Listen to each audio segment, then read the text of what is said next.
You need proof the credit bureaus don't investigate? I'm about to give it to you from Equifax's vice president.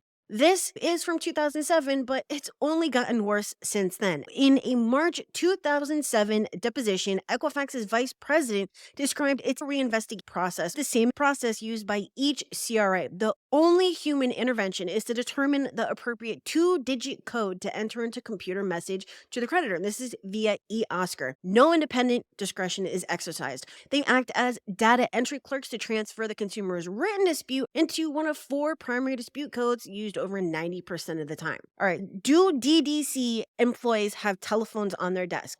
I don't believe so. As part of their compliance with Equifax's procedures, do DDC's employees telephone consumers as part of conducting a reinvestigation? They do not. Do they telephone creditors as part of conducting a reinvestigation? They do not. Do they telephone anybody from outside DDC or Equifax as part of conducting a reinvestigation of a consumer dispute? They do not. What about emailing any of the non-Equifax, non-DDC people? They do not email them. What about fax machines? They do not have fax machines. Under what circumstances will a DDC employee forward the consumer's actual dispute letter or documents the consumer provided to the furnisher, the creditor, as part of the reinvestigation? A mechanism does not exist to forward the actual document. Now, let's look at another Bennett FCRA testimony. When questioned further why Capital One would never conduct in-depth research of FCRA disputes, the representative explained the furnishers' procedures were developed in collaboration with the 3 bureaus. And this is the policy developed through involvement. In other words, reasonable and procedures are absent from Section 1681 S2. Congress did not intend to impose upon any furnisher the duty to defend its investigation or records qualitatively under Section 1681 S2B. Indeed, the requirements of accuracy as they relate to mere furnishers of information are contained in Section 1681A, which is non-actionable by consumers like Johnson under Section 1681 S2. If Congress had wanted to subject furnishers to a qualitative standard, could have easily done. This position taken by Capital One, the largest credit card company, exposes the distinction between the industry's cry for Congress to maintain preemption and the reality in which furnishers operate, which lacks any enforceable national standard. This person says they had one visit from each of the bureaus to explain how to more accurately work accounts, to verify.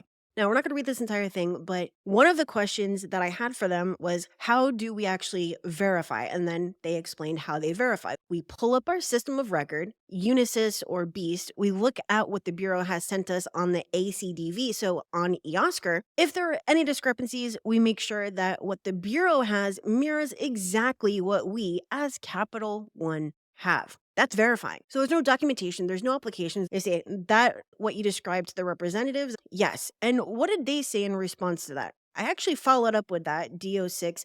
You want us to do that, or do you want us to do things such as pull statements, etc.? Actually do research, which would involve CHIA. The representative said, no, we want you to verify it. Make our system look like your system. That's what we've been doing. How does that make any sense? Consumers remain stuck in this catch-22. The FCRA will continue to offer little relief. The bureaus will continue to issue flawed and inaccurate credit reports to many innocent users who must rely on the same for daily business decisions. The financial services industry has more to gain by improving the credit reporting system. For those who think there's an investigation, they have no phones, they don't call anyone, they don't have email access, don't have a fax machine. How do they reinvestigate? The credit bureau representatives convert what you are telling them into a 2-digit code and send it to the data. Is there a way to remove these things from your credit report? It looks like I'm telling you that you're just SOL, right?